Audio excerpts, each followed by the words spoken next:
copy of the questions? Yes. I just got them. I'm glad I got them early. You all got a lot of hard questions. You stuff like that.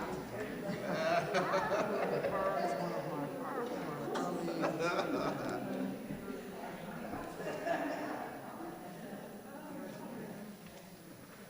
And this is gonna take 2 hours. It's supposed to be. Okay. I think the first presenting in person, Q&A,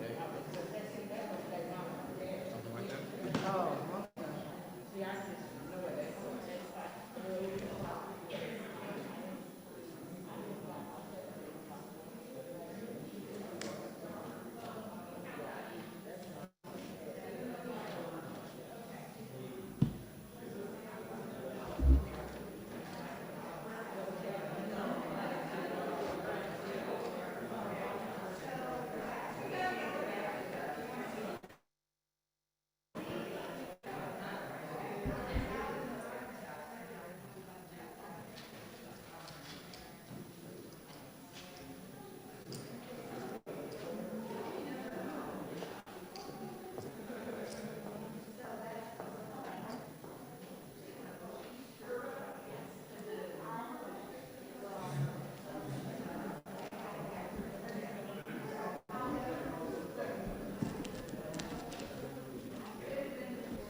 I think if they want to be here, they should be their own. Right?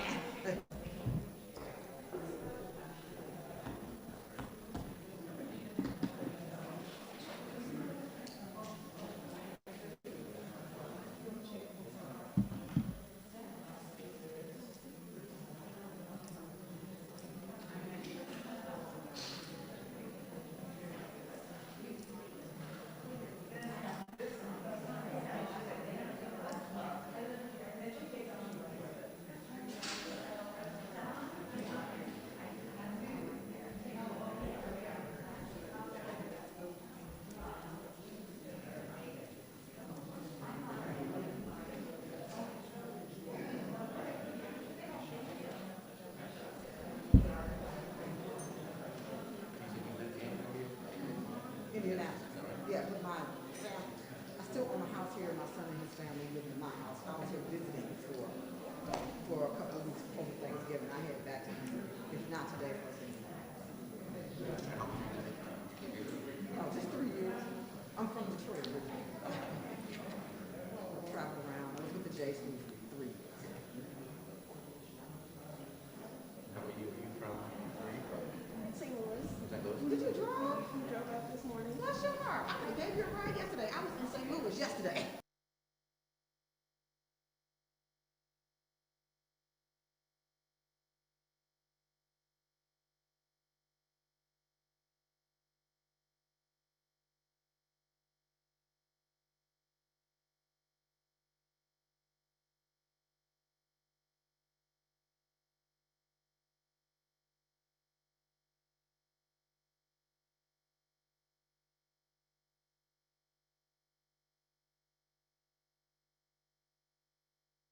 We're waiting on the group. They're online now, so now we can start. So good morning, and sorry we're late getting started, but I'm Don Day, and I'm a facilitator of a group of local interfaith organizations that have been doing book studies over the last several years, and we've taken several pilgrimages, civil rights pilgrimages. It was our belief that the critical race theory needs a larger audience, and that's why we planned this event. We'd like to Rockbridge Christian hosting us today. A few announcements for those in person. You should have a pen and a note card. If you would like to submit it anonymously, you can do that. Or for those of you here, you can ask questions in person. At the end of the first hour, we will open it up to questions and answers. For those from home, you can submit questions through chat, and those questions will be relayed to a team member here to read out loud. If we don't get all the questions answered today, we do have a follow-up session scheduled on January 8th from 10 o'clock until at Broadway. So now we'll get started. I want to introduce our moderator for this morning, Dr. Chris Lawrence.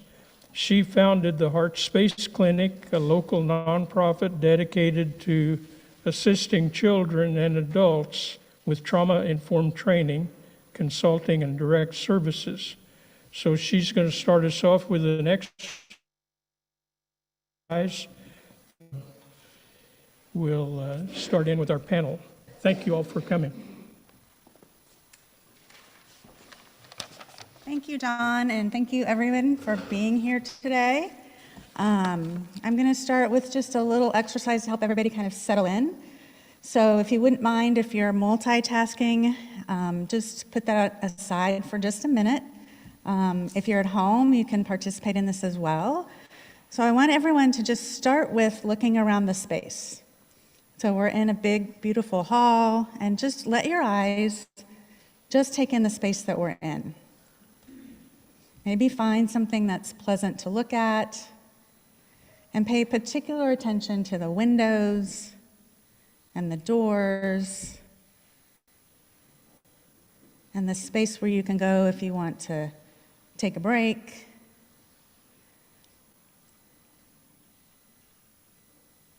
And then for just a moment, just feel your feet on the ground.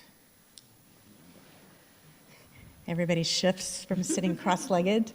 And just feel your feet on the ground and almost feel as if gravity is your feet towards the earth. And notice how quiet it got. And just take a minute to just see how that feels in your body.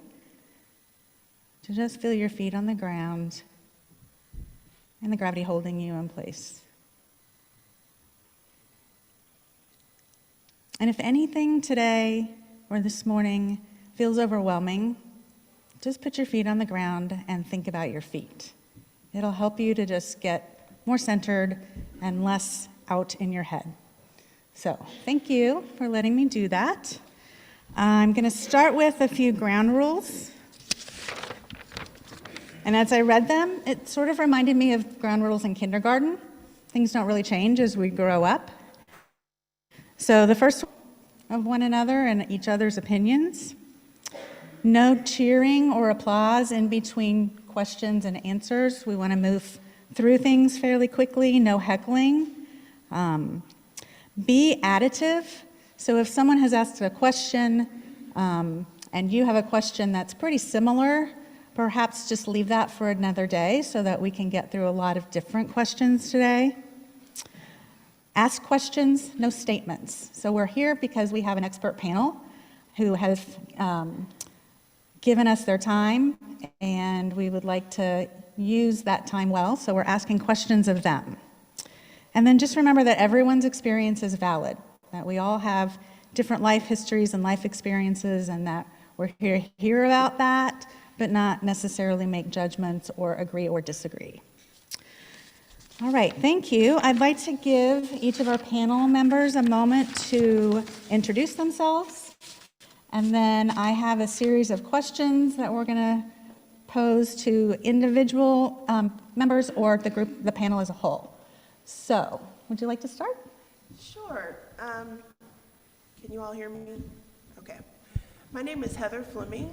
I am the founder and director of In-Purpose Educational Services, which is a 501c3 nonprofit that does equity, diversity, and inclusion training in my community and around the country, actually, now. And then once all of the CRT, anti-CRT stuff started coming up, I founded the Missouri Equity Education Partnership as well. And what we're doing is that we're working throughout the state of Missouri in order to fight back against the narrative and some of the laws that have been introduced in order to basically ban equity education in our curriculums, our schools, and all of our realms of influence.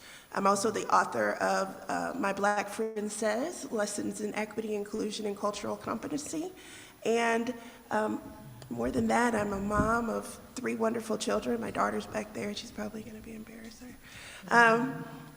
3 wonderful children plus 2 bonus children. And so I'm very happy to be here with each of you. Thank you, Heather.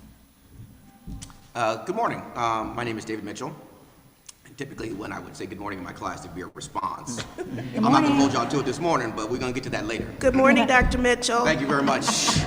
That's sort of one of those things. My name is David Mitchell. I am the Ruth L. Helston Professor of Law and the co-director of the Michael A. Middleton Center for Race, Citizenship, and Justice at the University of Missouri. I have been in this town now on this faculty for the last 16 years. Previous to that, I was at the University of Colorado at Boulder in their sociology department. And before that, actually, I was a high school teacher in New York City at my alma mater, which is an all-boys private school that I went through for 12 years, where I taught American History Survey, I taught a class on South African history, and I taught a class called Rebellions, Revolutions, and Riots, comparing black protest in the Caribbean and the United States. I have 2 children in the Columbia 8th grader and an 8th grader. My spouse is also an academic. We are an interracial, interfaith family. My children are named after Harlem Renaissance authors. And quite simply, this discussion I think is incredibly important. I'm sort of looking forward to it. I am a critical race theorist. I'm a scholar who uses it in his work. My scholarship is on ex-offenders or formerly incarcerated, returning home, re-entry and reintegration, as well as felon disenfranchisement and the impact of collateral consequences on individuals who return to our society after periods of incarceration or after conviction. Thank you. Ruby? Good morning, everybody. My name is Ruby Bailey. I am a grandma of 3 here in the Columbia Public School District.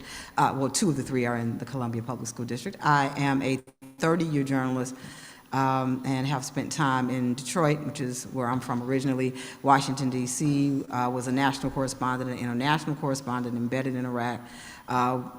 Worked in digital, worked in California, in Sacramento as a digital editor, and then came here to Mizzou, where I was the executive editor of the Columbia Missourian and an endowed chair for journalism at the University of Missouri, and am now the opinion and public engagement editor at the Indianapolis Star. I've spent most of my career writing or teaching about issues involving social justice, even though we didn't necessarily call it that then as we call it that now.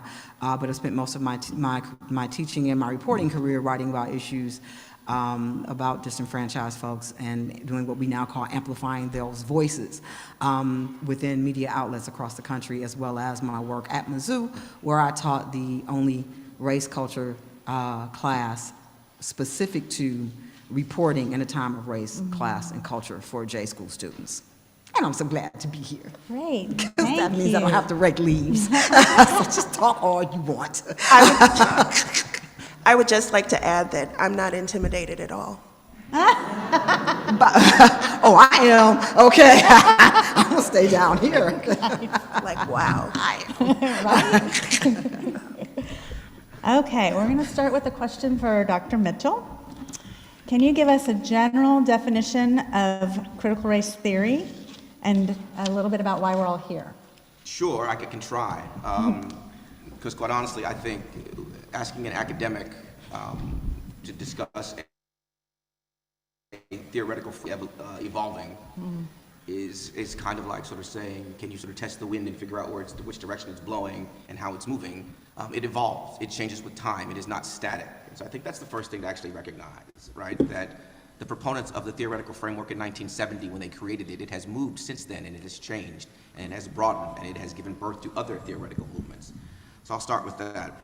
The current conversation around critical race theory is filled with a great deal of misinformation and mischaracterization and a misunderstanding of what it is. Many have been fed false propaganda regarding their talking points about CRT to deflect and to cast, quite honestly, its proponents as fomenters of dissension, when that is not the case. The onslaught with respect to news and media around CRT came following in its most vociferous form, following January 6th, and quite honestly, following the election that we just recently had in 2020. And that was the sort of response, that individuals who were discussing CRT were not patriots where others were, and that we were creating a divided nation. Quite honestly, what has happened is that critical race theory has been unduly and erroneously conflated with diversity, equity, and inclusion training. It is not the same, yet people have identified one and the same. That is a problem. The attack on critical race theory was not born this year. It's been a slow boil, quite frankly. When I was teaching at school in New York City, I was thinking about the evolution with respect to these issues. We began with saying that we needed representation in curriculum, we needed representation in certain spaces, and we began with things like days and heroes. Let's talk about these other groups that we have not talked about as things to add on to the end of the curriculum when we have time, and not including them in the curriculum. And so we began this path, right, to diversity, and then we moved to diversity, equity, and inclusion.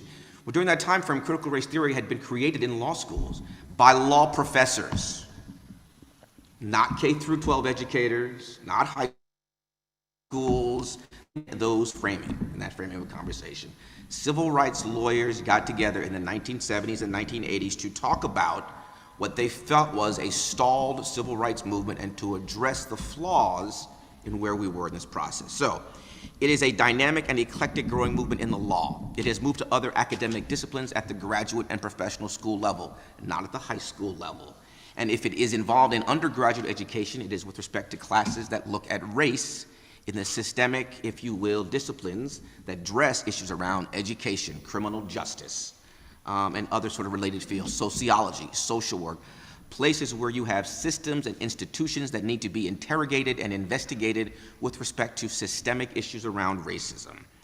So what we see is, it begins in 1970s with some very incredibly esteemed individuals such as Derek Bell and Alan Freeman. They begin this process, and they were distressed, quite honestly, with the slow pace of racial reform that was occurring in the United States. Other proponents of the theory was currently the executive of the American Policy Forum, Marie Matsuda, Charles Lawrence, right, Richard Delgado, Gene Stefanik, his wife. These are individuals who began this movement. That the civil rights movement gains that had been achieved were being rolled back. We've seen some of this rollback already. Civil rights laws with respect to Shelby versus Holder, removing the pre-clearance requirement for voting rights. That is one that's very clear, that we needed a new approach to study and understand what were the subtle and deeply entrenched varieties of racism. Critical race theory draws its, if you will, from a variety of different places. It draws it from critical legal studies, which talks about legal indeterminacy, that there's not one correct outcome with a legal case. That judges sit in judgment, they're not umpires. They don't call balls and strikes. They have primary and secondary socialization, they have biases.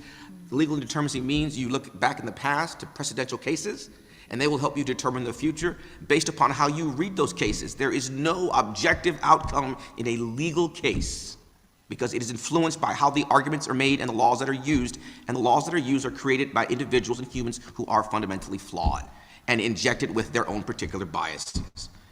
It draws also its roots, its intellectual roots, from radical feminism, right? No one would look at our country and say that the genders have been equal since its founding. That would be a ridiculous statement to say, particularly when once upon a time women were considered property in their parents' household and in their husband's household. It also draws its intellectual roots from continental social and political philosophy from the European continent.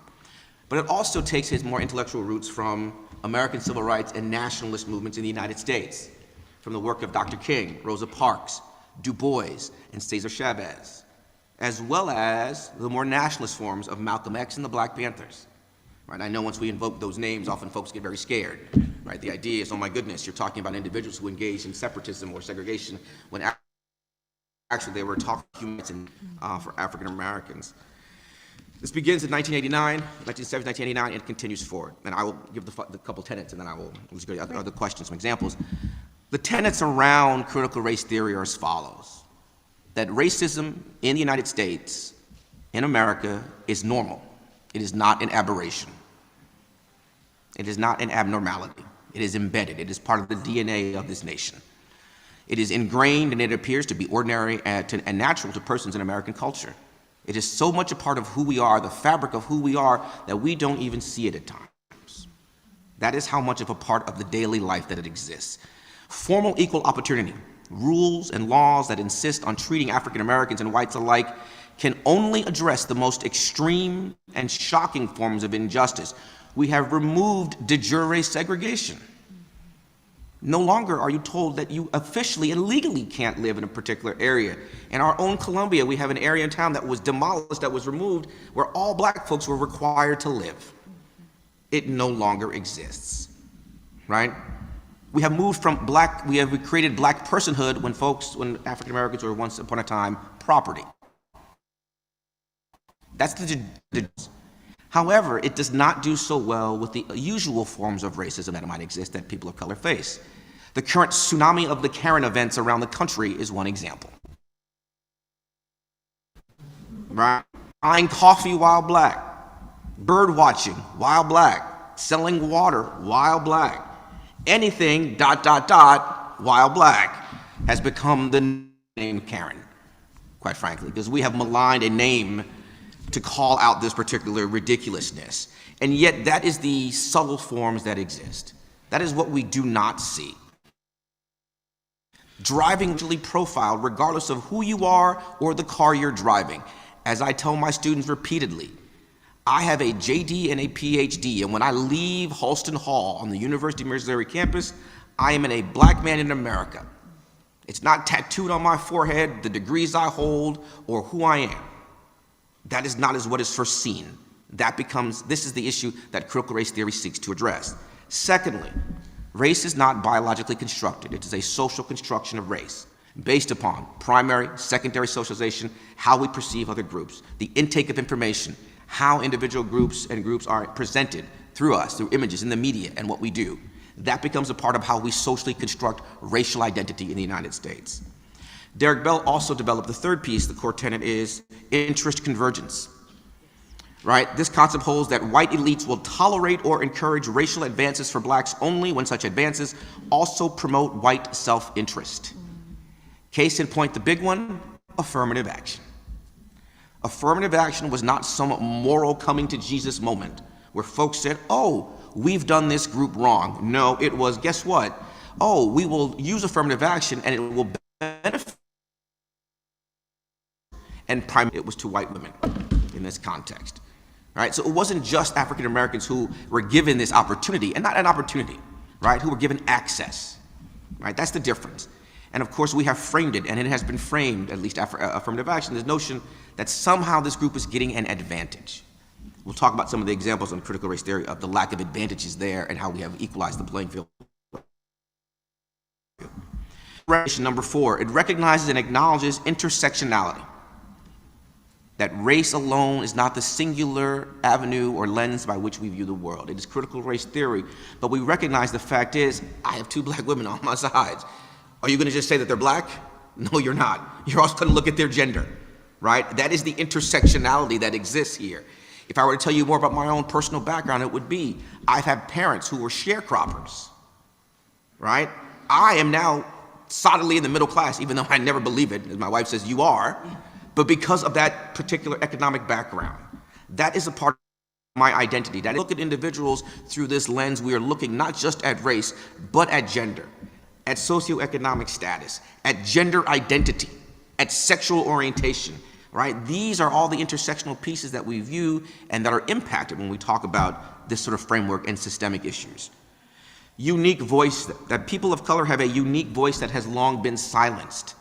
When I was teaching in the high school, right, we talked about what is the English canon for literature, which meant you didn't read Toni Morrison, because that was not a part of what was the prescribed and classical doctrine of what needed to be literature, right? And so now we're recognizing an entire framing of the narrative, of the conversations.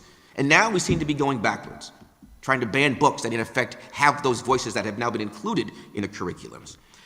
CRT folks, number 6, CRT folks question whether civil rights is actually designed to benefit folks of color, quite frankly. We're using a framework, a legal framework that is one that is flawed, that is biased. But we use that pathway for those in them who believes that the law can be used as a tool to do such. But if you look at some of the great advances in the legal system in that regard, Brown versus Board of Education, we herald a day that we struck down educational segregation in theory, not in practice. The court struck it down, and what did the court do? It didn't give any direction. Speed segregate.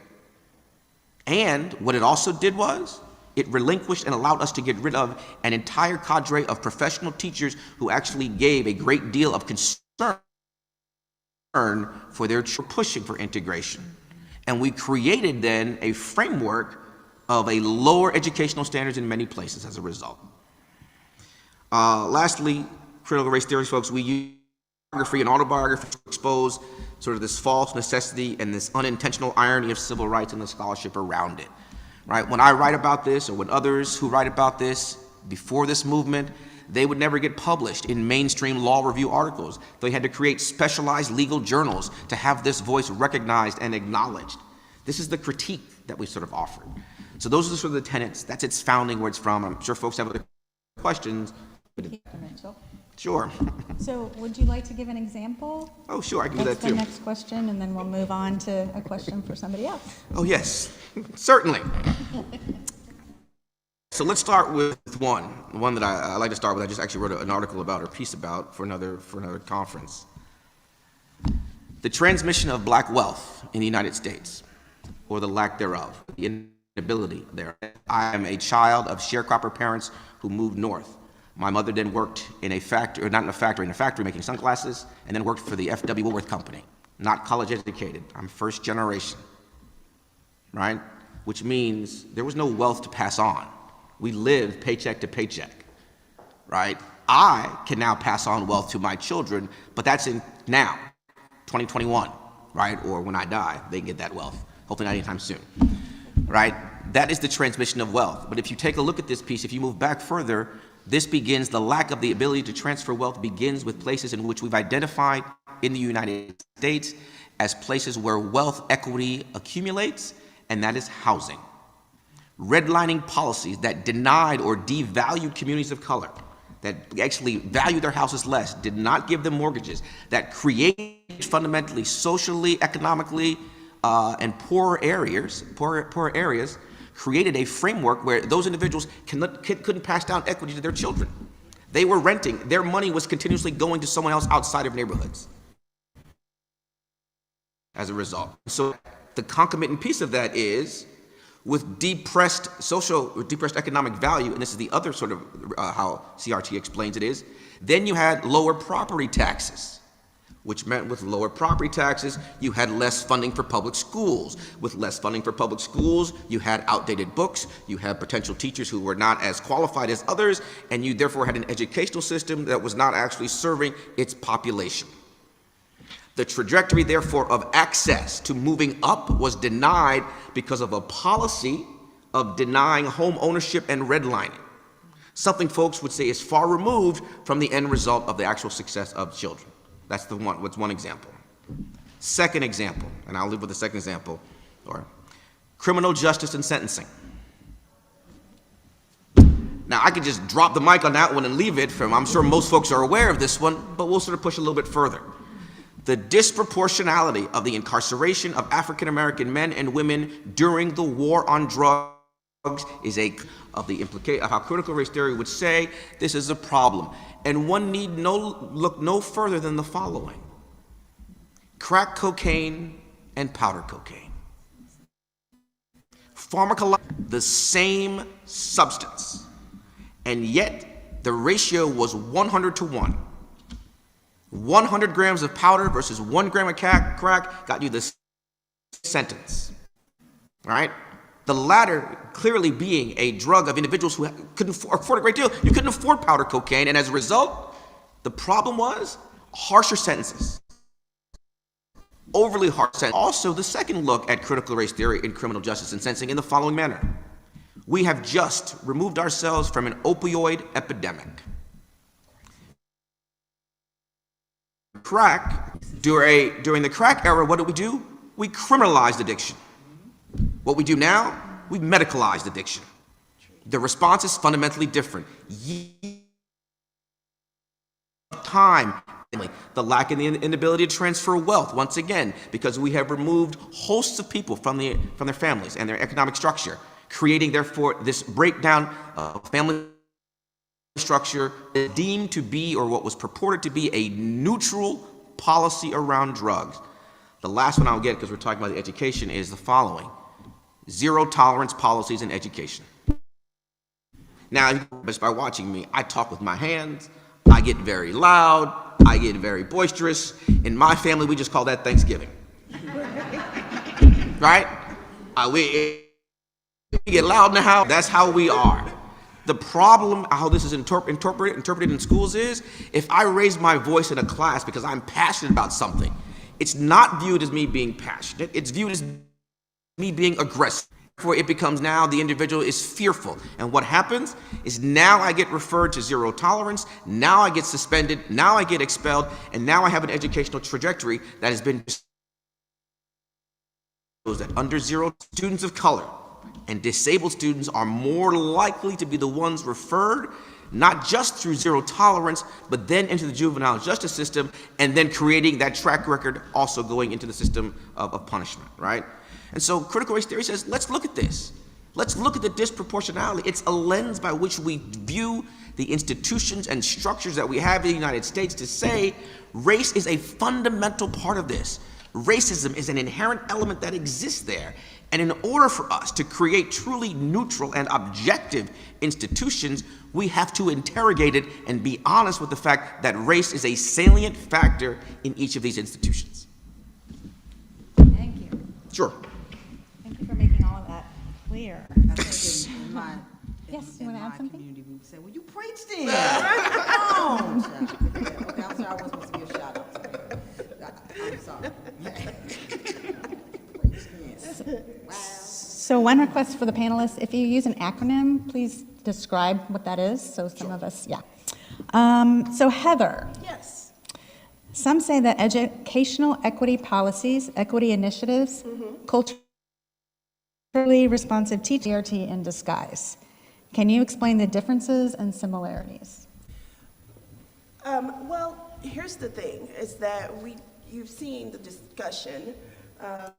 We did such a thing, what CRT is, and so it's like the connection is very tangential. When we are looking at culturally responsive teaching practices, what we're doing is we're saying, hey, how do we make sure that we are inclusive of diverse groups of people, that all of our students can see themselves represented in their curriculum, and on the additional is that what techniques can we really use that make sure that it reaches all kids, the education reaches all kids. When you were giving the examples, I could give lots of different examples. I used to teach, I forgot to mention, I was an English teacher prior to getting into this work. And I used to teach Romeo and Juliet, right? And so in teaching Romeo and Juliet, what I was able to do is to bring my culture into this piece of literature. So an example that I could give you is that when Tybalt is angry and he looks and he says, I hate hell. I hate the word as I hate hell, all Montagues, and thee, have at thee, coward. And I was able to be like, hey, y'all, basically what he's saying is, I don't like you, I don't like your mama, I don't like your daddy, I don't like any of y'all. Let's fight, let's do this, let's get busy. That was bringing different cultures in, and that's what we're trying to do. You have kids that they can very well express themselves if they're allowed to use their lexicon in doing that. Now, when it comes to an essay, yes, I can go through the essay and say, hey, you need to do this, this, and that. But we also have to acknowledge that people bring in like just a wealth of culture. I had another class where I had a student that spoke 7 languages. 7 languages. So yes, if he were expressing something to me and it wasn't exactly grammatically perfect, guess what? I can't express it in any language except English, okay? My Spanish, honestly, is limited to food items. I know how to say taquero. So we just get to the point where we have to bring in different experiences, and we have to allow all of those experiences to exist in the same space. What has been happening is that, and this was a strategy, they took this obscure term. I have been doing equity training for years, and the first time I heard CRT, critical race theory, was 6 months ago, 7, 8 months ago. Okay? And that's because what they did is they took something that was an obscure academic term and they said, let's just put it out there to people and then let them assign meaning to it. And so that's what's been happening. People have been going through and assigning their own meaning to it. And it comes out that whatever ends up being equity education, diversity, equity, and inclusion, they have said that's CRT and it's bad.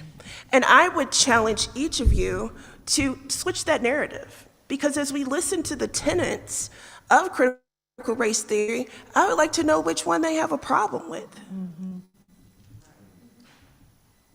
What is it that you have a problem with? Is it the critical part?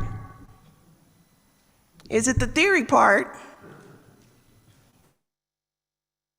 Or is it the race? What's happened is that we've gotten to the point where now anything that is based in theories that discuss race, discuss things that make people uncomfortable, ends up being, they try to demonize it. And that's just not right. And the other thing that has been attempted is to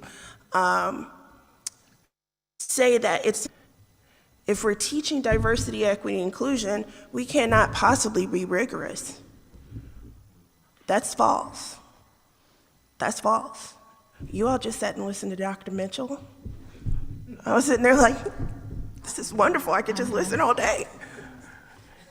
Are you telling me that wouldn't be a rigorous study in thinking critically and examine a new perspective, new ideas, new ways of thinking? Yeah.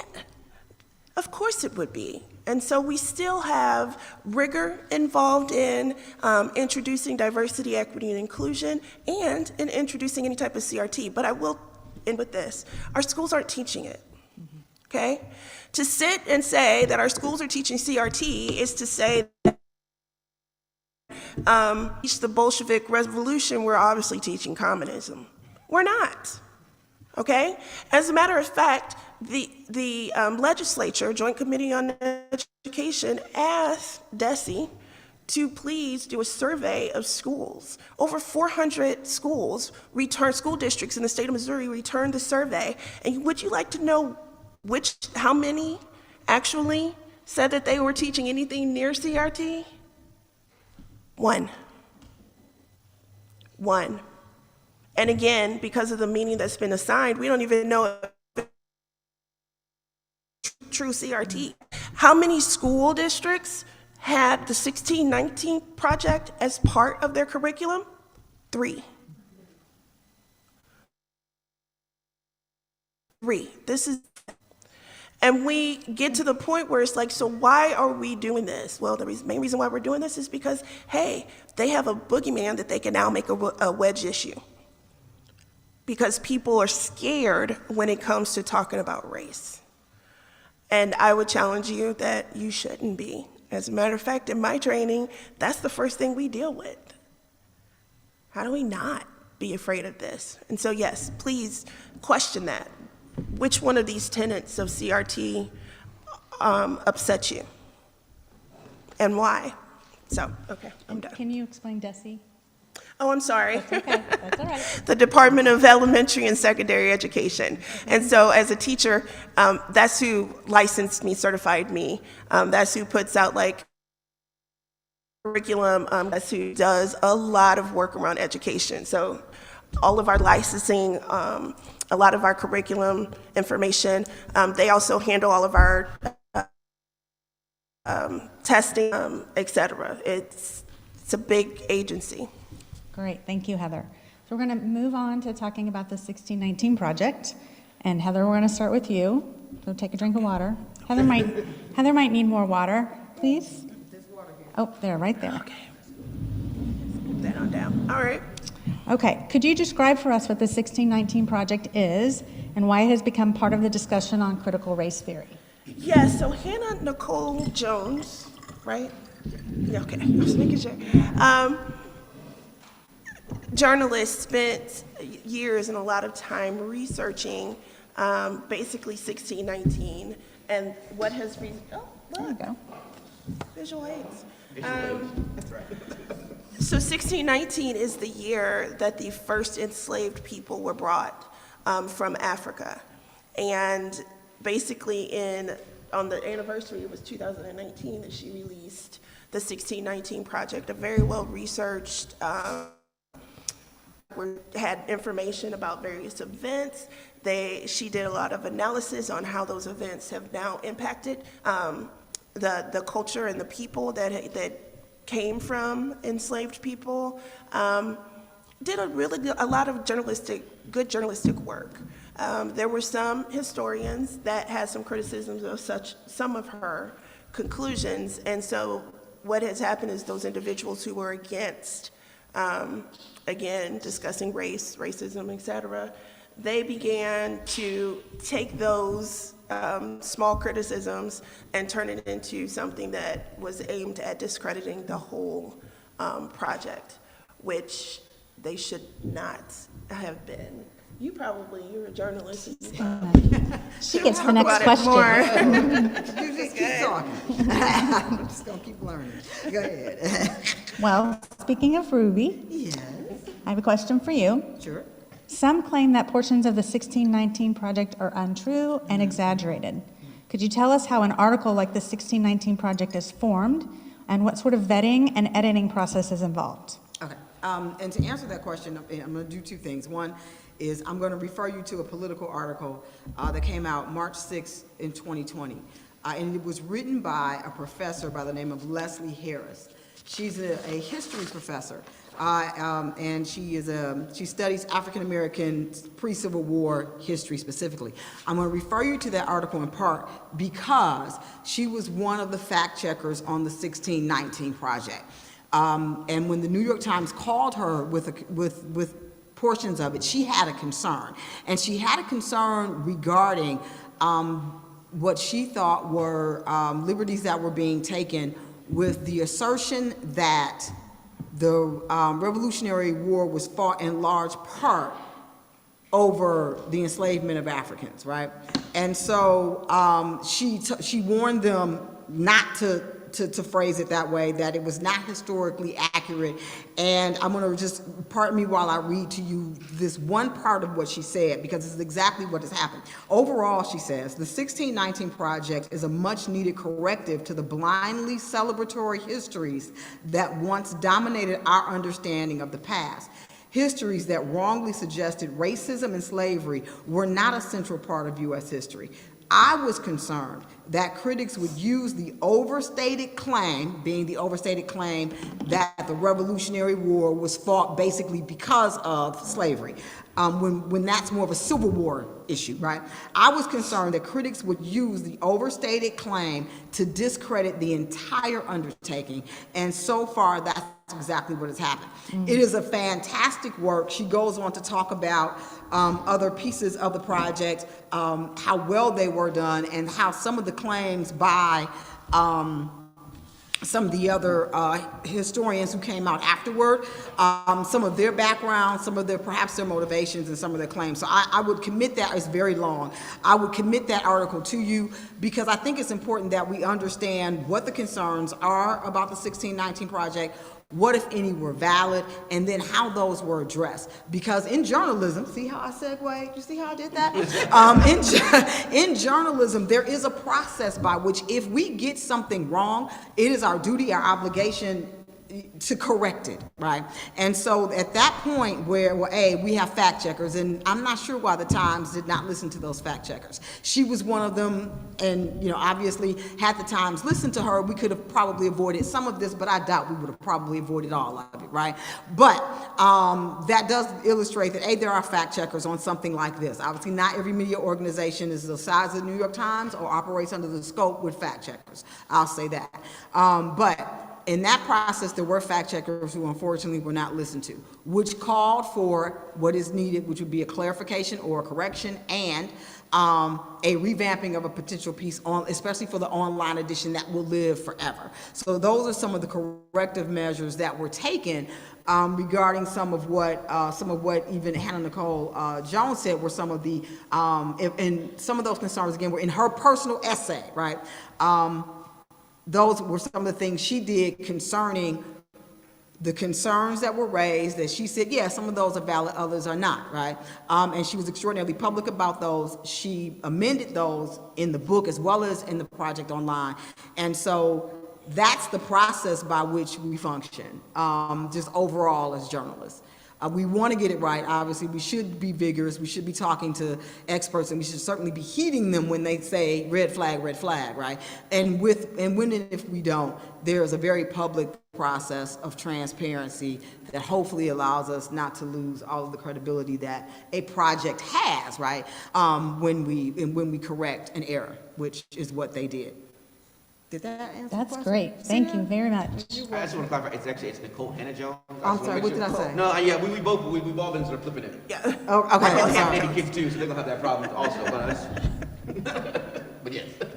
Okay, Heather, what benefit can a narrative like the 1619 project bring to the classroom? What are the possible consequences? Okay, repeat that for me. Sure.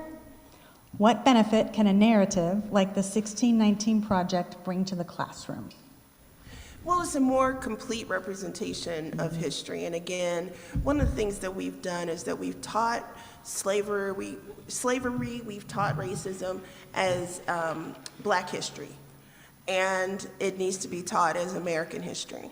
And so bringing a project like the 1619 project in would allow us a fuller a fuller understanding of history, because there was more to George Washington, there was more to Thomas Jefferson, and it allows us to pair what we traditionally teach with opposing viewpoints, but fuller accountings of what happened. Many of you probably are sitting in here and you've never heard of the Red Summer of 1919, right? How many have heard of that? Just raise your hand. Oh, look, like 3, 4. When did they hear about it? Red Summer of 1919 was a summer of basically what they call race riots, but it was a summer where, actually kind of months, where there were a number of racialized terror visited upon Black communities in various areas of the country. It began in Chicago, where a young boy made the mistake of swimming onto the white side of the beach in Chicago and was subsequently pulled from the water and beaten to death. And so that started a series of, they like to call it riots, but protests around the country that resulted in hundreds of deaths of African Americans. Why don't we learn about that? Well, we learn about that because we're learning about Susan B. Anthony, leading marches, because that, glorifies American history. But the reality is this: James Baldwin, one of my favorite quotes by him is, "I love America more than any other country in this world, and for that reason, I reserve the right to criticize her perpetually." And so we just get to the point where we allow students to think critically about our country. We allow students to think critically about the events of it, and then also about how that history continues to impact us, so that in the end, we do have a better understanding moving forward. And we have, I think one of the other really great impacts of it is that we're creating culturally competent children. All right? Most of the racism, I tell people this all the time, most of the racism they'll experience will not be from bad people. It will not even be intentional. Okay? But that's because we have created adults that are not culturally competent. And so at times understand how their experience, their behavior, negatively impacts me in certain ways. Well, that's just something out. And it's not a point of anger, it's getting people to provide them with the skills to be able to discuss these things. And so that's what bringing in the 1619 Project and bringing in cultural teaching and bringing in, DEI, all of that, that's what it does. It creates people that are culturally competent. And DEI is? Diversity, equity, and inclusion. Thank you. Okay, so we're going to move on to talking about anti-CRT legislation impact on education curriculum. So anti-CRT legislation and how it might affect education curriculum. So this is a question for all the panel. The Missouri Council of History Educators claims that the passage of a legislative bill similar to House Bill 952 or of House Bill 1141 from the 2021 session would eliminate a significant number of historical topics from the classroom curriculum and discussions. For example, Amendment 3 of House Bill 1141 states that curriculum implementing critical race theory shall include any curriculum that identifies people, entities, or institutions as racist, biased, privileged, or oppressed. And 2, employs immutable, inherited, or objective characteristics such as race, income, appearance, family of origin, or sexual orientation in the service of classifying persons into groups for any purpose. If a similar bill were to pass, how would the historical topics, such as the Dred Scott case, slavery, the Civil War, the Depression, women's suffrage, or the Civil Rights Movement be taught in Missouri classrooms?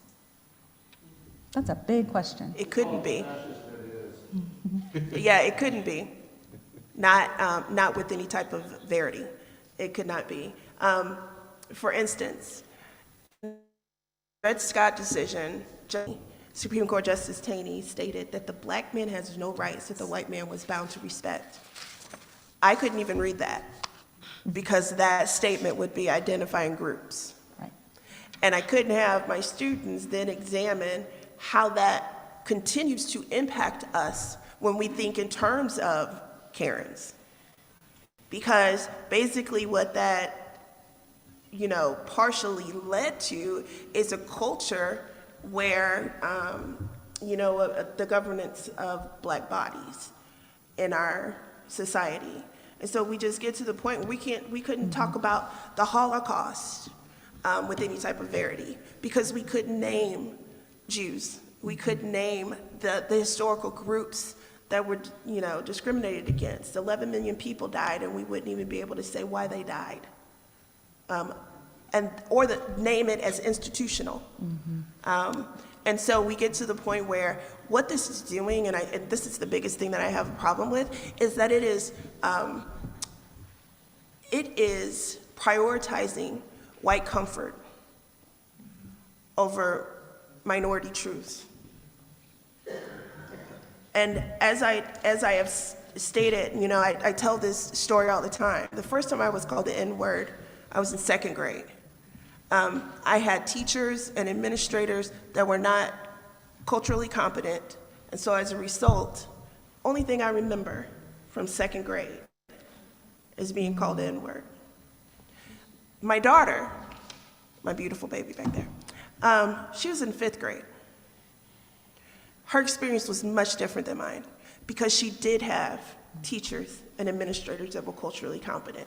They did not deal with it by removing her from the classroom as if she was the one that committed some type of wrong. And they dealt with it in a way that was so, like I said, culturally competent, on top of it, understanding of what was happening, that her memories of 5th grade are not filled with that trauma. Her memories of 5th grade are actually filled with, you know, her 5th grade teacher, Mr. Gowitz. I still love Mr. Gowitz. Urging her to love math and science and reading and all of these great things. And so we just get to the point where we're becoming comfortable, and the idea behind all of this is comfort in Black trauma, comfort in, you know, our Black students and students of color being left behind, and that being okay, because at least there's not a white child out there that was discomforted by having to learn about racism, xenophobia, by having to learn about you know, homophobia and transphobia, et cetera, et cetera. And that's not something that I personally could accept. As a teacher, I had a moral obligation to all of my students, to love all of my babies. And to this day, anyone that is on my Facebook page for any length of time sees I still have relationships with my kids. I've been blessed to perform weddings for some of them, you know, to marry them, to be there to see their babies, et cetera. And those are kids of all races, because our obligation to teach all of our kids, and sometimes that means discomfort for some. So I think I got away from the topic. So, Dr. Mitchell, I have a question related to anti-CRT legislation. Okay. Do you want to add on to I Heather's? do want to add on to Yeah. that, and I actually want to reframe the question. Well, not reframe it, but just sort of say the following. If you are white in America, do you know your ethnic ancestry? Where you're from? The country, maybe the city, your ethnic background. Consider the following. Would you ever have a history class that didn't talk about your ancestors who were Irish, or who were German, or who were English or French? Would you ever have a class that denied you the opportunity to engage with the way in which those ancestors were treated when they arrived on American shores, and their exclusion, the ethnic ghettos that they were placed in, their relationships? Would you ever have that to be excluded as a part of an American history class? You wouldn't, because that's what we claim as the fabric, right? The melting pot, the great melting pot, which is actually not really a melting pot. Some call it a salad, we call it a quilt, however you want to call it. Would that mean that, in effect, we should remove St. Patrick's Day celebrations?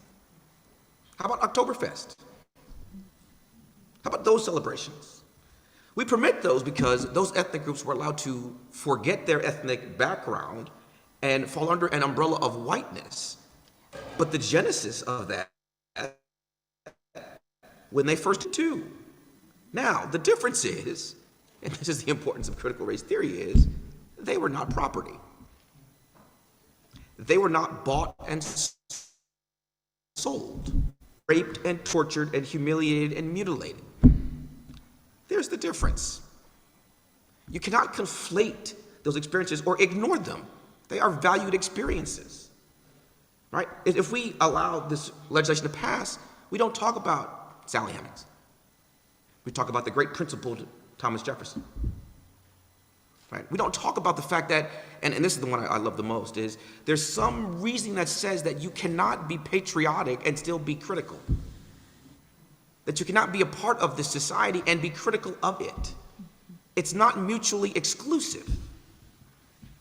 The fact is, and we have seen this through history, the Harlem Hellfighters who fought Nazism and fascism abroad came back to be segregated in their own country. They died for a principle that they could not actually live.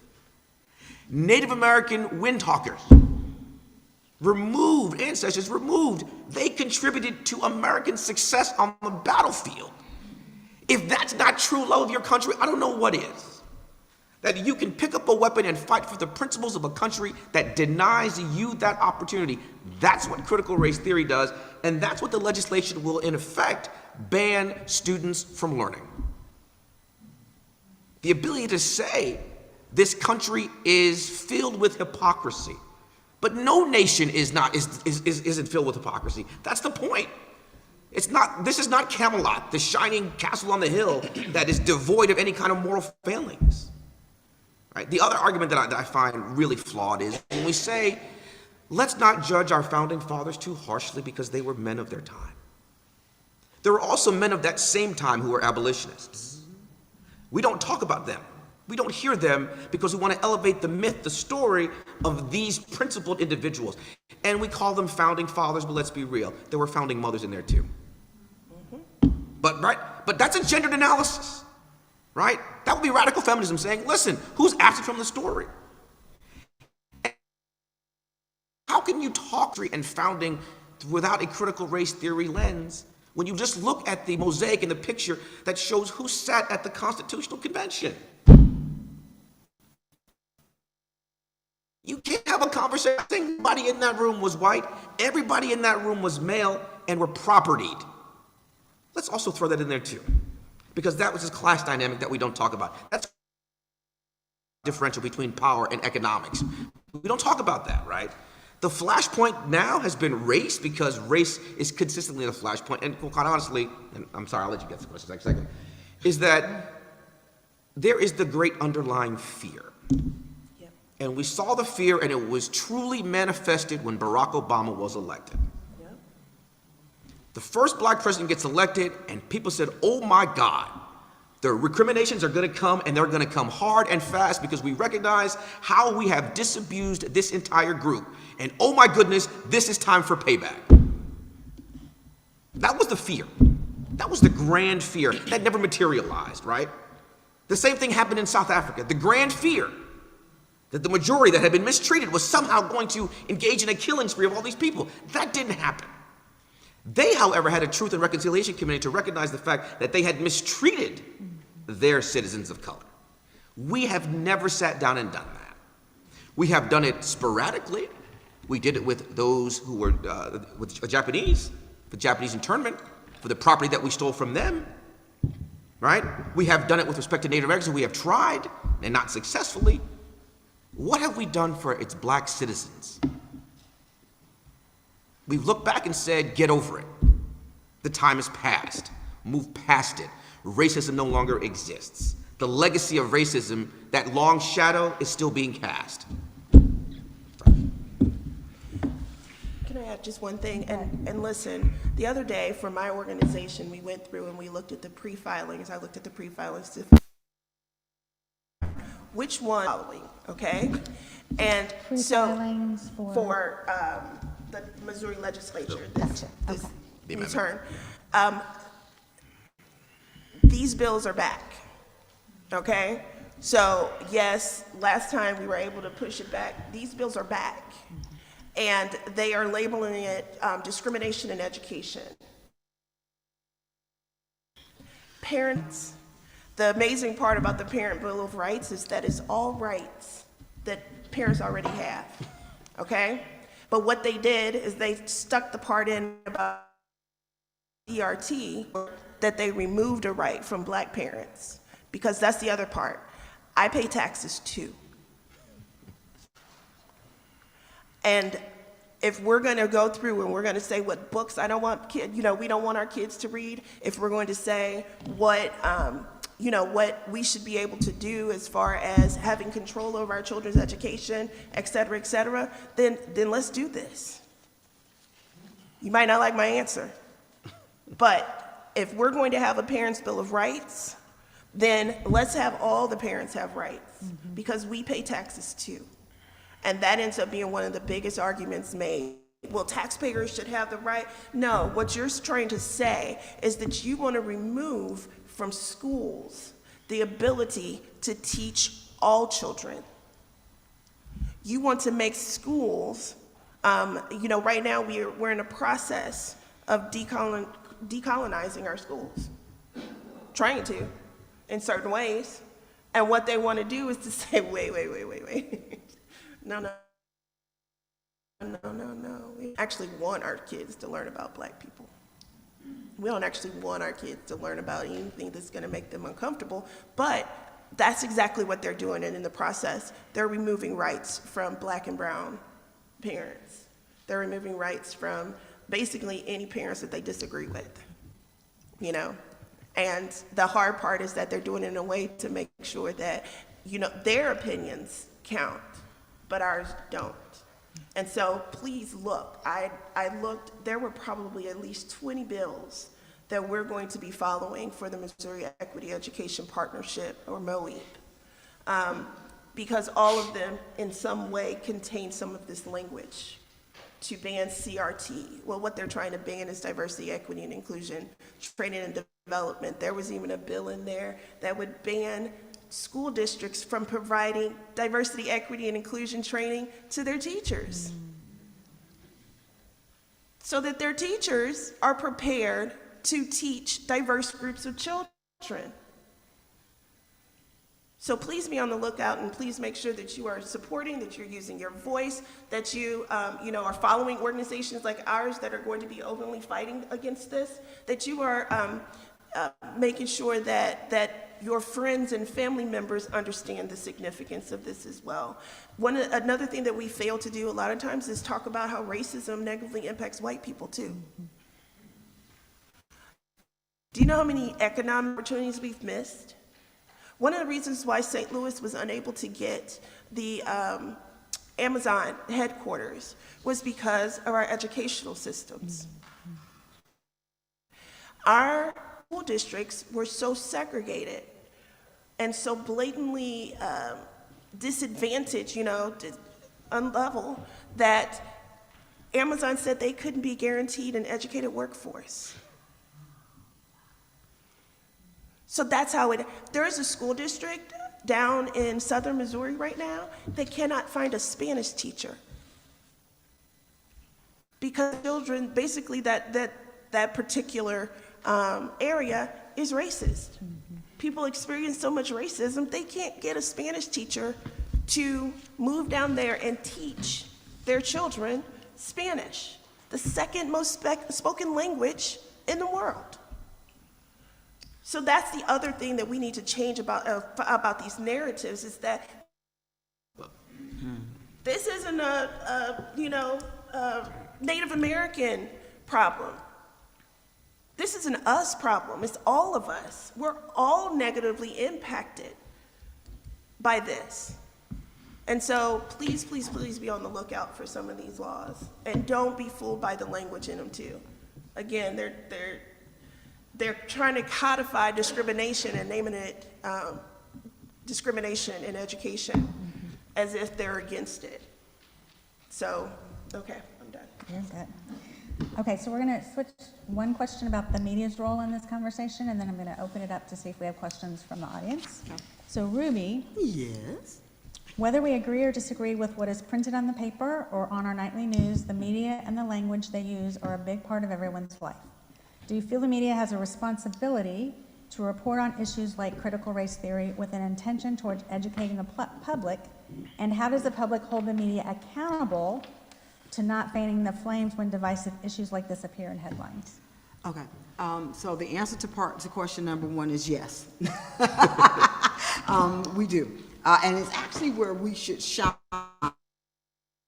So I think in terms of explaining issues like this. So you should not be surprised, for example, about all of the things that you hear that are going on in the legislature. You should not be surprised by those things. It's our job to tell you what's going on, right? It's also our job to ask critical questions of the legislature and to ask them, well, what exactly then, if they're not teaching this, what should our history teachers be teaching?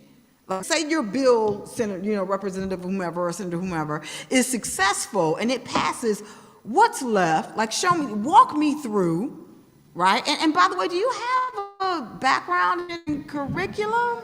I'm just asking because I would really, right? It's our job to be critical thinkers and to ask critical questions, right? When we don't, so when I read this as a journalist and just as a human being, but when I read this, I go, okay, well, we shall not teach any curriculum that identifies people, entities, or institutions as racist, biased, privileged. There being some assumptions made about people groups. And we're actually saying, okay, well, there were never any oppressed people ever, sir? Is that what your people were? There were never. I mean, what part of history here are you revising or omitting, and to what harm to our democracy, which I'm sure you're really trying in some way to protect? Now, some people will say, well, that's not a journalist's role. A journalist is supposed to be, I don't want to talk about objectivity. We can talk about that all day. But part of the role of a journalist, as far as I'm concerned, is to ask questions that parents, if I'm at the table around a bunch of educators or a bunch of voters, right, that voters or parents would want asked, I'm in the room for a reason, right? And so I'm really trying to understand to what this, whatever it is, will be, right? So it is my job to, make sure that I am comfortable enough, and I've dealt enough with my own biases that apparently, according to this, don't exist, but all right, right? So I need to deal with those, right, first, before I can ask really open, intellectually curious questions. I might already know that such and such is really just a bigot, but I'm going to play this out like they're not. Okay, because that's part of my role. It's part of my role to give somebody somewhat of a benefit of a doubt and say, perhaps you really don't know how ignorant and racist this is. I'm just going to give you that benefit of the doubt, and I'm just going to ask you some questions and see if we can get to an understanding. So part of our job is to do just that, is to be as intellectually curious, is to have done the background and the research, a lot of it ourselves, to ask extraordinarily smart people like the folks on our panel. And if we don't know what questions to ask them. Well, when you see this, what do you think? I'm going to go down and talk to to some folks in the legislature. What should I ask them? Because if you don't know, you don't know, right? And they could probably give you some questions to ask. You should be asking parents. As journalists, we should be asking parents, what do you want us to ask about this? Or if we are parents, right? Or especially because we've got Mizzou and we are a teaching institution, right? If they're young journalists, what did you learn in school, right? And especially if you're local, what did you learn about history, and how is that impacting your ability now to do your job, right? As a journalist, we can bring those things to that intellectual curiosity, our personal experiences to a degree, into the framework of how we investigate and ask questions, as long as we're dealing with our own biases, which apparently don't exist. And I'm just gonna keep going there because I find that hilarious. But to make sure that I stay to the point of the questions, because I will banter on. Hold us accountable in multiple ways. I say this with the caveat that we ain't gonna necessarily always like it, but hold us accountable anyway, right? Read. Well, I would also obviously, I first would say subscribe. But if you want us to survive and be able to do our jobs correctly, we need to hire good people to do them. Subscribe, right? So that we can be able to do that. Secondarily, I would say, and equally as important, I shouldn't say it's secondary, they're probably equal, read.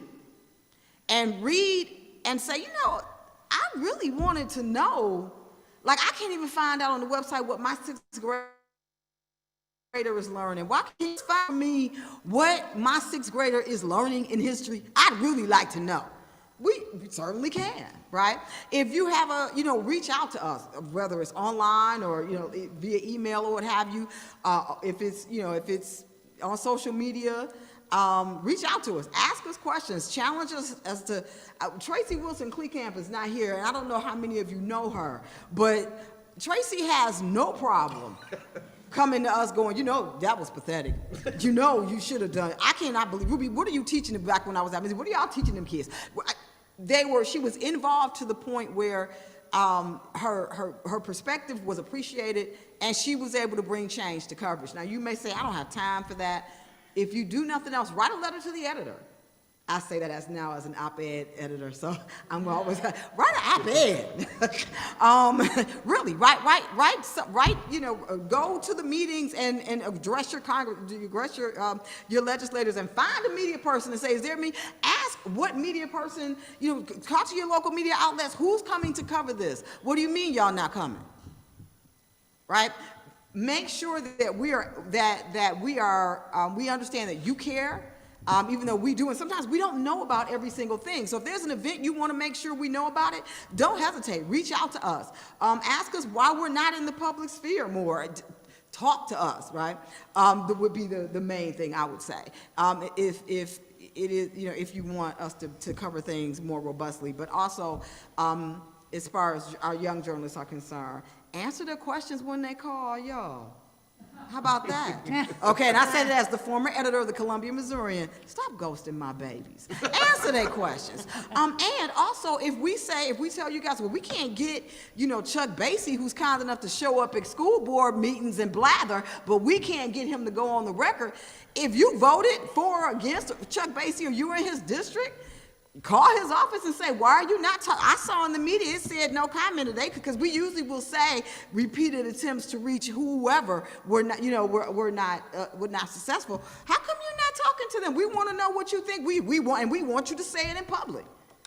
That is another way that you can make sure that your voices are heard in partnership with the media. Did I answer that question? That's great, Ruby. Oh, great. Thank you so much. But and I will also say, if there's a headline or something that you disagree with, especially please don't hesitate to call us, reach out to us. Any media outlet worth its salt is going to do two things. They're going to hear you out. And especially if it's something online, we explain our process and why, how this might work, whatever. But if there's something that's offensive, that's inaccurate, God forbid, please tell us, right? Even if you post on Facebook, that sucked, that's not even accurate, we might miss that. Please email the editor or whatever, an editor or whatever the email address is, and let them know there's a problem with this, and immediately we should respond to you and say, thank you so much, we're on it, and you should see change in the, on the next, whenever we, even pretty quickly when we update online, even if it's too late for us in print, then we run a correction or clarification. And that's that process. Hold us to it. Okay, thank you. So we're going to shift to questions from the audience, and we're going to switch back and forth between questions from the audience who are present and then questions from the audience online. So, do we have questions? I feel like after a lecture I get. So, Okay. yeah. Do we have any questions on the cards? Not yet. Okay. Here's a There you go. question. And I will say, if there is a reporter from the Columbia, Missouri in here, I'm sure you have a question. Okay? I will find out who showed. Even though I don't work here anymore, I know there's a J school student in here with a question. So I had a quick question, which just has to do with, we see a lot of stuff where folks want to say, like, you can't teach 1619, right? Or you can't teach certain things. And wondering if you could clarify the understanding that I have anyway of the 1619 project as a collection of primary sources that might be available to use in other curriculums versus the actual set curriculum, right, which would be something different, someone teaching. And what does that difference look like, and how might that play into maybe the way things are being phrased in some of the legislation? so what Nicole Hannah-Jones did was that, yes, she did put together a wonderful collection of primary sources. But they also went through and they did lesson plans that teachers could readily use in their lesson and teaching of these various concepts. But one of the things that we have to really, really realize is that a lot of this legislation is disingenuous. It is in place in order to rile people up. And so when it says the 1619 project, it's not clear what they're really talking about. Are you talking about, I can't get primary sources from this collection, or are you talking about I can't use the online lessons and suggested lessons that they put together from this? So we don't know. That's the bottom line. We don't know. I think that we just have to remember that this is just one tool that they're using in order to ban diversity, equity, and inclusion training or teaching in general. Because they also, I believe in there, they also said anything from teaching tolerance, anything from We Stories, which I took personal offense to because I partner with We Stories. I partner with their current director in order to provide a webinar on raising anti-racist children. And so all of this is we don't know. I don't know what they're trying to ban. They're just putting some stuff down on paper that might inflame people. And so, like for instance, they used to be antithetical to the 1619 project, they created the 1776 project. They put it on the website like days before the inauguration, and it basically was a very glorified history of America that was very much whitewashing it and leaving out essential players within it, especially if those people were people of color, So regular LGBTQ, history. et cetera. The way they always have taught. Yeah, pretty much. Okay, but they put that, so once the new president came in, they took that down, and it was, what was the whole point of that? Well, the whole point of that again is that we're putting it's to be divisive, and to put and to pit pro DEI people against anti-DEI people. So I don't know exactly what they're banning. They just said, if you look at the legislation, it just says 1619 project.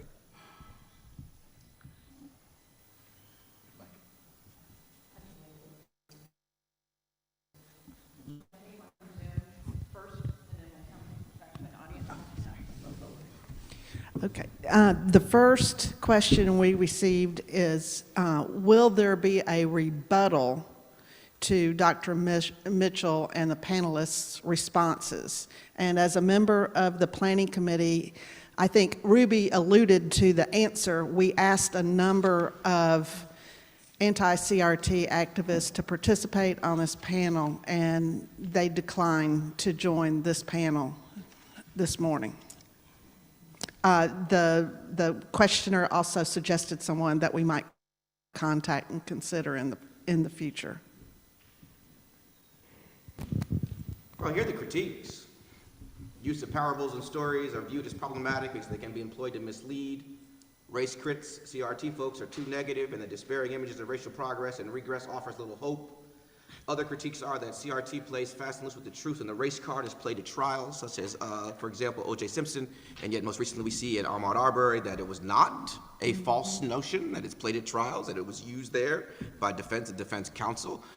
We see the backlash in July of 2020 with Christopher Rufo, the activist who wrote for the Manhattan Institute, saying that it was, which is a conservative think tank, who published the article saying that Seattle City employees had been subjected to what he called whites-only training that was inducting them into the cult of critical race theory because it sought to address issues around diversity, equity, inclusion. To the person who asked the question, I have no problem engaging with critics or engaging in critiques, because quite honestly, that's only how we have civic dialogue and we move Does it go too far? Does it go far enough? What are the true tenets? Are they actually engaging it? And quite honestly, if we had those conversations, we'd be able to address some more pertinent issues as opposed to critical race theory, such as how do we prevent shootings. And I would, if I may add to that, I think as journalists, as a journalist, I would welcome having a conversation with someone who is saying there's certain things I want my child to learn, there's certain things I don't, so that we can hash out what those things might be. So do you have a problem? You don't have a problem with what, right? Or you do have a problem with what exactly? I'm a grandparent of 3 students, or of 3 children. My oldest granddaughter, there are things about the history of this country and violence towards, whether it's violence towards women in this country or violence towards enslaved Africans in this country or violence towards black people in this country, that I think for her are not appropriate for her to see visually. So pictures of people being lynched. I would not want, neither would my son or his wife want us to be surprised by a lesson on lynching at her grade level. She's in the 6th grade, right? I don't think any parent wants to be surprised by something like that. That's not a race issue necessarily. That's an appropriateness of a particular topic.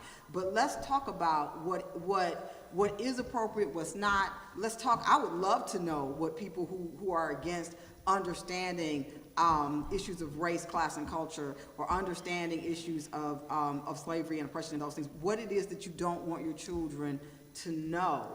I would also want to say to them, understand this, whether it's taught in schools or whether you are teaching it in your home, if you come up to my grandchildren with something on the playground or in the cafeteria, you will get your child will get a lesson that's not in the books.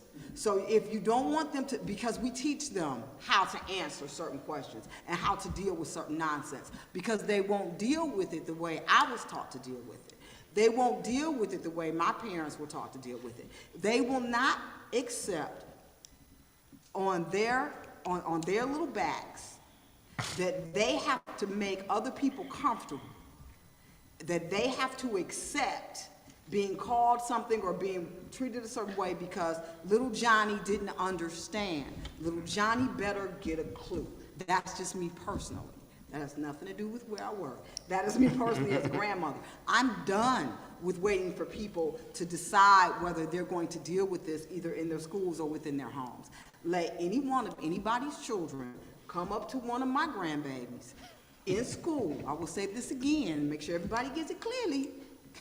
In school, and if they don't understand what not to call somebody, they will learn it from one of my 3, guaranteed. I'm done. I will just respond like this. I'm always willing to engage with people who are ready to learn, but there's no way, unfortunately, that you are going to sit with me and convince me that my history, my experience, should not be taught in schools. So, if you want to learn more about my history, how I would teach it, et cetera, yes, by all means, we can have that conversation. But you're not going to tell me that somehow your child will be physically, mentally, and emotionally damaged by learning about racism when my child is still experiencing it. There's just not. And so yes, I do believe in having conversation and genuine dialogue around these issues, as long as we come into it with a few different understandings. And the same thing, okay? My baby back there, any of my kids, they are ready to explain to you why it's important to them and why it's much needed to them, because it's small things that people don't understand.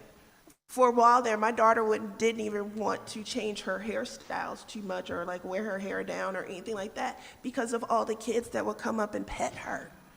Why aren't you teaching your kids not to pet people? Why?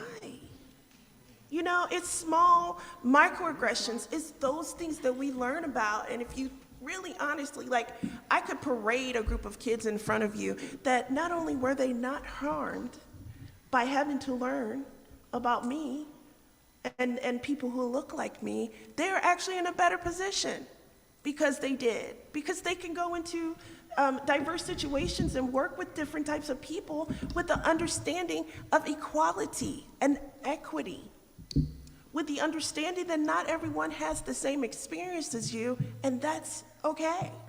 But that sometimes we have to problem solve to find out where we differ, and then also we have to learn from one another to find out where we're the same. And I have a hard time debating whether or not we should be doing that. So yes, I am happy to sit down with anyone that is anti-CRT, as long as, again, the understanding is that you're not going to convince me that you shouldn't be learning about me.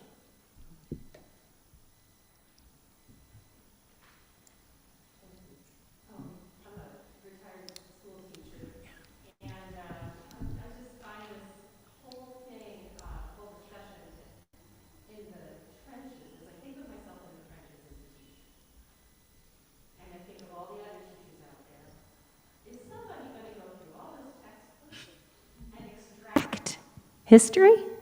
And are those teachers that have this history extracted from their, I mean, who's going to enforce this? And when they try to enforce this, what's going to happen? I think the people who are promoting taking history out of history, real American history out of history, are actually, if we look at them closely, we don't have to look very far either, we're going to see that they are people that want a voucher system in place. Yes. And that want to destroy the public education system as it is, which is also very detrimental to people of color, to all cultures, and to people, like you say, ultimately to all Americans. Yes, yes. And so I wonder if you have any more to say on this topic on a deeper level, because I think... Well, yeah. well, let me just say this. On August 23rd, I actually went and I testified before the Joint Committee on Education at a hearing. And after I said my little speech, et cetera, I began to engage with questions asked of me. And it became very clear then that yes, that's exactly what this is about. This is about the voucher system. Most of the question and answer period directed towards me was solely about that. And as I stated then, there's a few problems that I have with this conversation. Again, I have a problem with how they portray public school teachers. I know so many and have taught so many public school teachers. And in the end, they care about their kids. They want to do what's best for their children. And I think the biggest problem I had is how this whole thing attacks their integrity. You know, one of the first things that we are taught is about the fact that we have to make sure that we teach from, as much as possible, from a very neutral position as far as politics are concerned. And yet you have people that are politicizing each and every aspect of what we do. That's number one. Number two, these individuals, what they're doing is it's an attempt to make people tired. Honestly, to make people tired. And so you have school boards being attacked, school board members being attacked. That is a voluntary position that people take on because they care about our kids. And in this whole conversation, I have a friend, Chloe, that did a thing, and she said, our kids right now are watching their villages burn because we want to implement a voucher system. Do you know how detrimental a voucher system will also be to, and take money away from rural schools? In rural Missouri, guess what they don't have? They don't have charter schools, and they don't have, private schools too often. They have their community and neighborhood schools. So if we're taking money away from these schools, we're leaving them all. We're already in the state of Missouri 49th as far as school funding is concerned. 49th.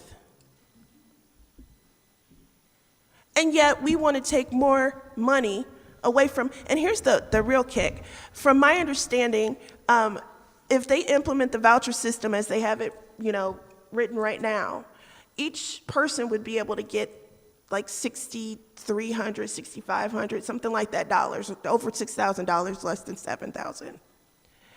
I'm from St. Louis. There is almost no private school in St. Louis that you can go to for $6,000, $7,000 a year. So who is this going to benefit? It's not going to benefit, people on a lower income scale, because they would still have another $20,000 or so to make up for. They don't have that. So this whole thing seems to be very disingenuous.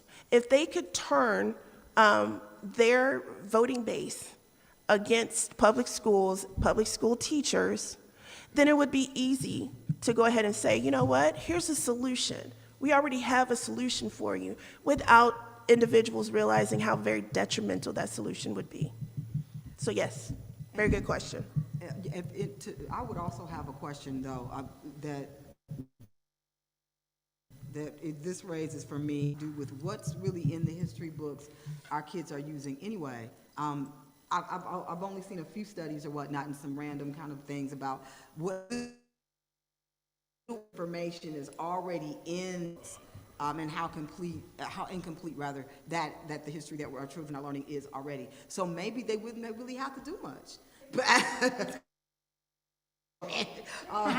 maybe they wouldn't have to do much at all. Well, and then they could just ban, and not just 1619, but they would simply, I guess, ban other books that come in to supplement that. I'm asking the question because I don't know, but I think that's a very interesting thought to pursue. But I think we've seen that already, right? So Texas already did that at the state level. They already had a committee that revised their history textbooks already, that softened right? So the language wasn't, these were slaves who were brought over as property. These were indentured servants. Thank you. Yeah, it was like, yes. Oh, no, they went softer than that. They called them like laborers, forced laborers or laborers. It was a way that basically, it wasn't even about slavery. It was about these individuals had this choice to get on that first boat for some reason, right? And so it wasn't even, so they've done that already, right? We've seen that. And now the changing in school boards, now that becomes the next step, right? I mean, the problem that with this with the issue about mining textbooks and what have you is the following.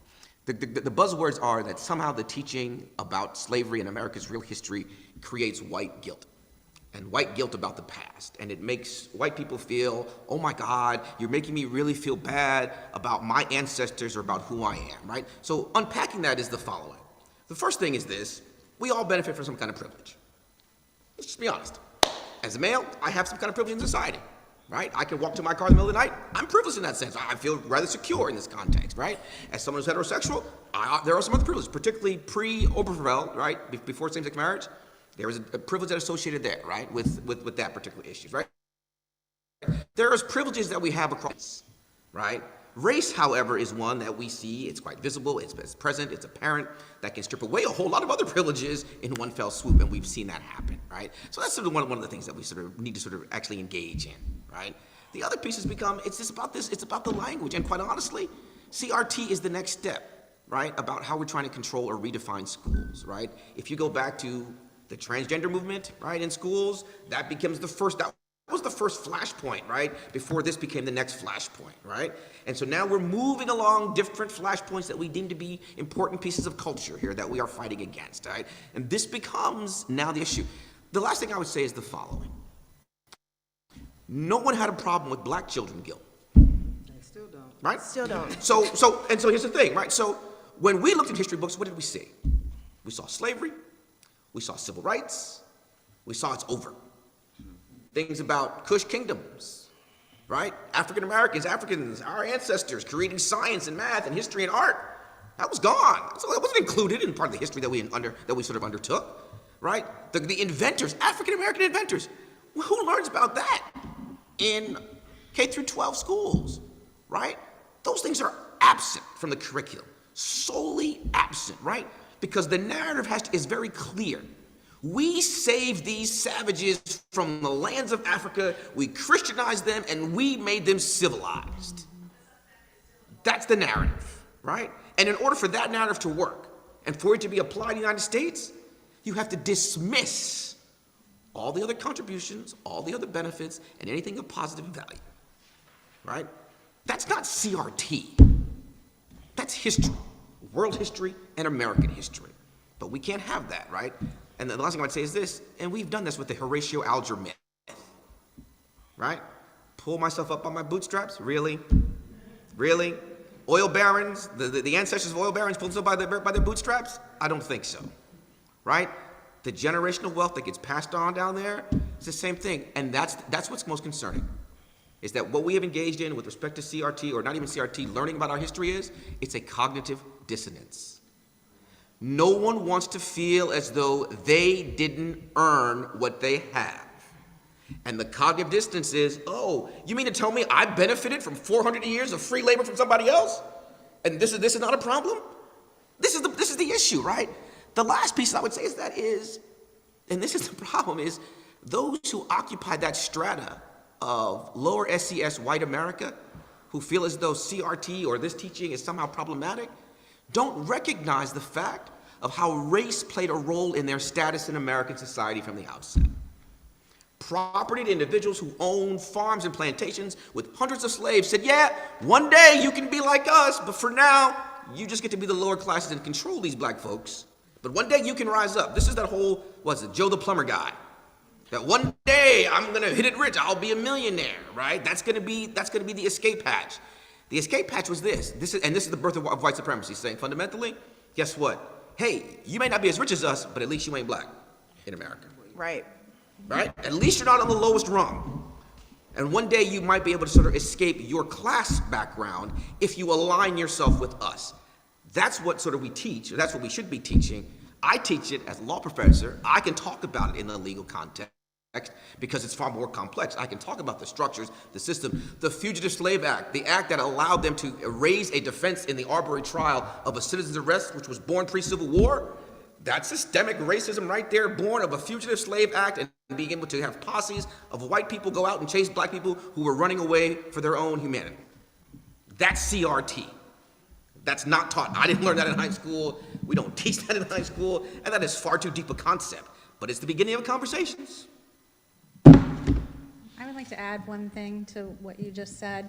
If you want to know more about that, there's a book by Resmaa Menakem called My Grandmother's Hands, which speaks about that exact topic and how that experience affects our bodies and how our bodies respond to people of color as a result of that. So I just want to put that out there. It's called My Grandmother's Hands.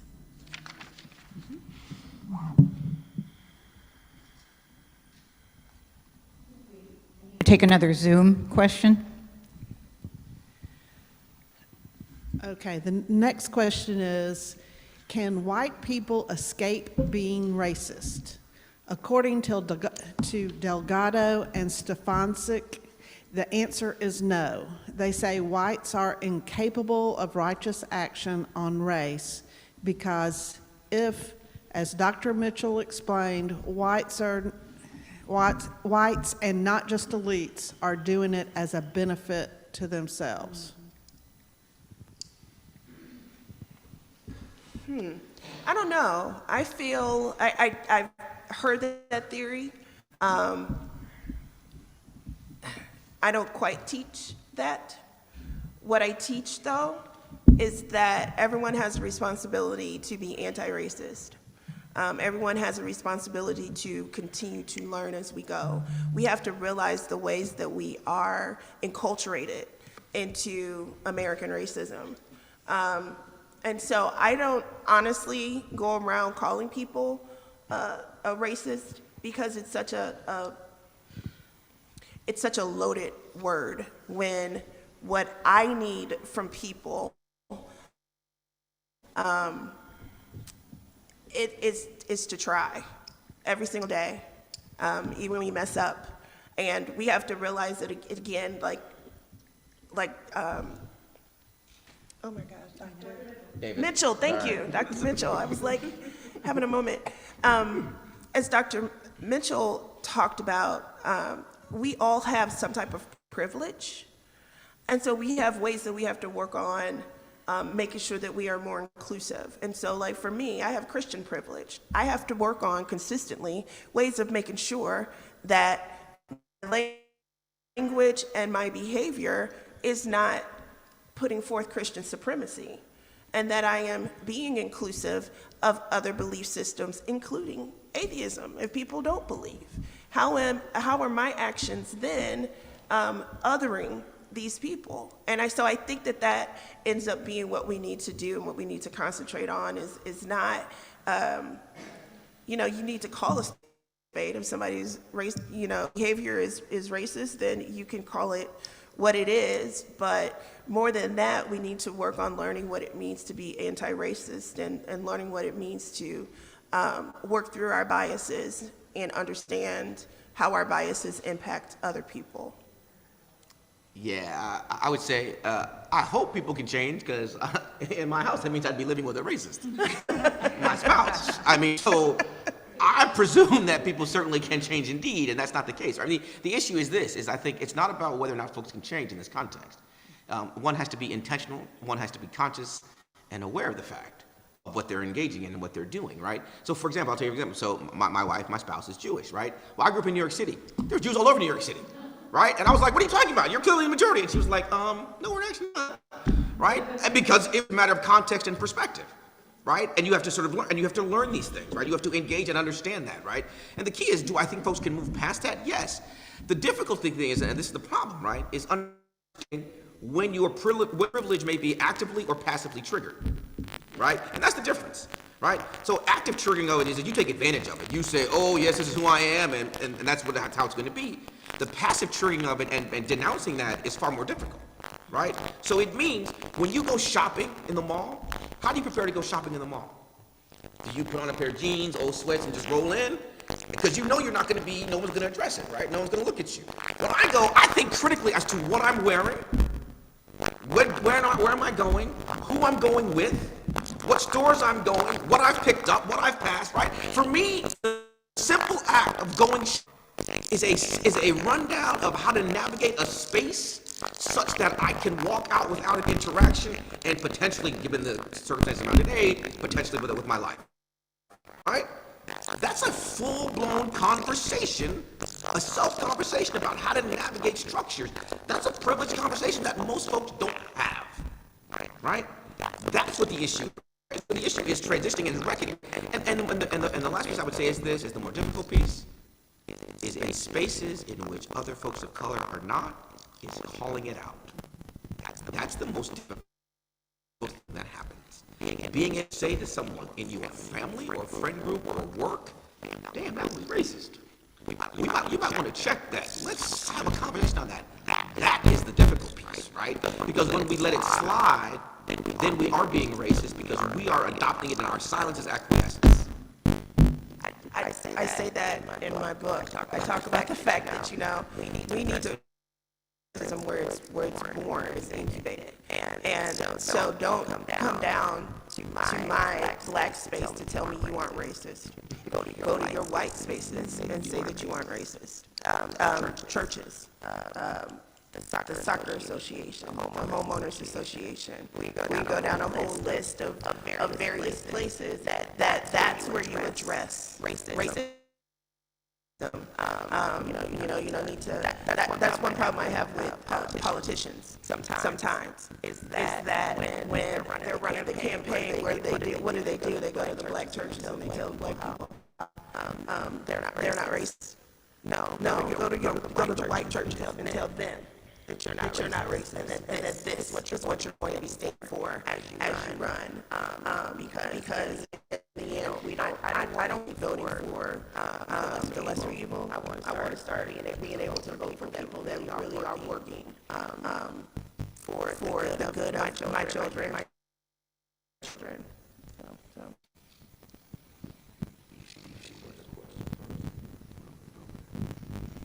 I just wanted to know what your thoughts were on how we can do a better job as a collective and as a community in supporting our local schools on the current perspective.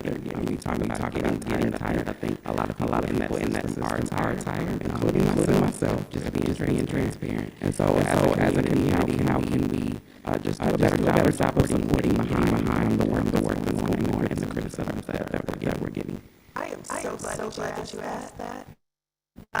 The Missouri Equity Education Partnership, I created it so that we could do that work, okay? We actually now have six different teams. So we have our marketing communications team, we have our fundraising team, that's where we do like our virtual town halls, events through.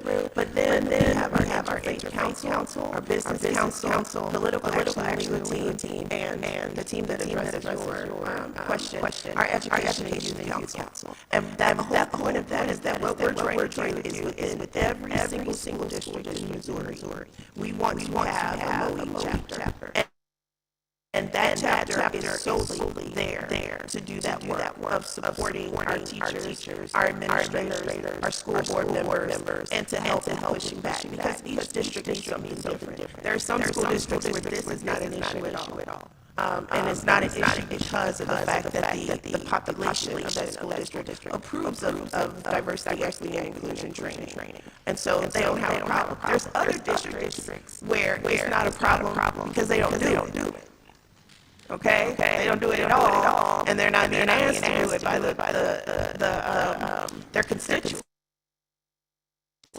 But in those districts, some of the ones that I've seen, yes, there is a healthy butting of heads. And so in what we ask is that everyone, each school district has a district captain and a team, and that team is responsible for a few different things. Number one, leading calls to action.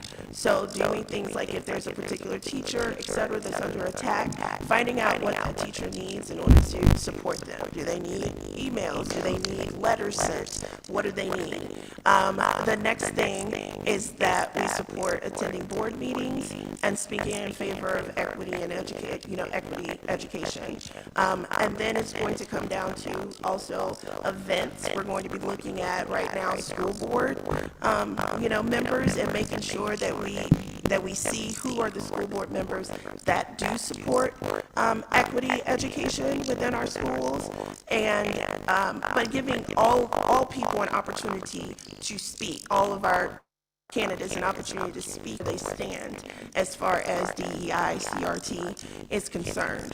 And so my organization, yes, we were set up for just that. We actually this year, we just formed about 6 months ago. But this year we have exploded to having hundreds of volunteers. We continue to want to grow that. We want thousands and thousands of volunteers. And so it's been really cool. We do have some chapters that are more active, started within their school district, and then from there we just start recruiting people, because it's going to be very, very important for us to use our voice. There are more people who support this who are against it. And making sure that our voice is known collectively will be very important. So if you would like to join us, our website is www.Missouri, spell out Missouri, MissouriEquity.com. While you're there, you can sign up for the newsletter and our mailing list, and then that is how we'll be distributing information about how you can really, what you can be doing in your districts. I would simply add, one, know who's on your school board. We've actually have a school board member in the audience, if you didn't know that. Yeah, right? school board member. So know who is on your school board, and they are allies and advocates. Know which ones are allies and advocates in that regard, number one. But actually, this is far more nefarious than it was in the past, right? So this is not just about going to school boards and school boards which are now being voted in. This is now reaching levels of state government, right? Right. So when you have the attorney general who sues a school district, right, this is no longer just a local issue. This is about sort of state takeover. And in any other time, state takeover of a local institution, people would throw their hands up and go, "What, are you kidding me? Your hands off our schools," right? But no, now it's fair game apparently. But attorney general, governor, These are all that are concerted and very directed attacks, and there is the playbook, right? If you haven't seen the playbook on how to address this, there's a playbook that says, these are the words that you should look for in any curriculum and how to address this, and it's a list of like 100 words. Bunch of them. Diversity, tolerance, inclusion, equity, intersectionality, privilege, all of these words. And if you find these anywhere, write these letters. And the problem is that for many of us who believe that this is the right way to go, have often stayed silent. They're like, oh, my kids are getting a good education. I don't need to speak up. Things are going great. But guess what? It's in times like when this is being challenged, when folks need to write in and go, yeah, things are doing well. Keep on doing what you're doing. Making your voice heard, right? Being at that parent meeting, and if you can't, writing that email, writing that letter. And I know it's really difficult, right? This was the first year I think I became one of those kind of parents, because things are going great. But recognizing the fact that, you know what, it's not sufficient to just sit, right? That it actually has to be not just the affirmative word, or when things are going poorly, but when things are going well, and backing people up to say, I am this unsilent majority now. And this is now being sort of heard, right? And it's writing those letters, going to school board meetings, making those comments, being present in places and spaces in which folks are not there. And the difficulty's often been, quite honestly, right, often not seeing faces of color in those spaces, right? There are a lot of things to do, or often seeing other people say, oh, someone else is going to take care of it. The whole thing of someone else is going to take care of it, no, guess what? You have to take care of it. Thank you. Out of time, if you have a question that you might... Damn, it's 12 o'clock already. Wow. So we're supposed to end at noon, and it's noon now. I did want to just put a little, one of the things that Heart Space Clinic, which I'm the director of, has been doing in the last 18 months is providing free mental health support for teachers. It's not a systemic solution, but it's a one-on-one solution. So if anybody's interested in that or knowing more about that, you can email me at heartspacecliniccomo.org. And that's on the hand that you all have from Heart Space Clinic. So I want to thank our panels members. This was a really wonderful discussion.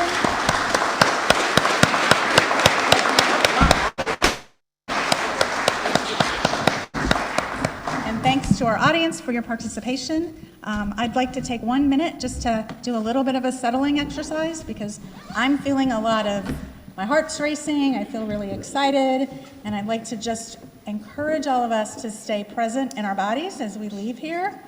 And so just, again, feel your feet on the floor. That grounds all of us, allows us to think a little clearer.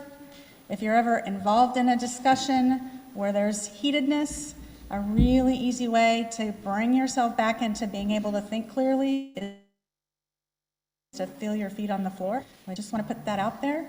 And I hope everyone has a really great weekend, and thank you for being here.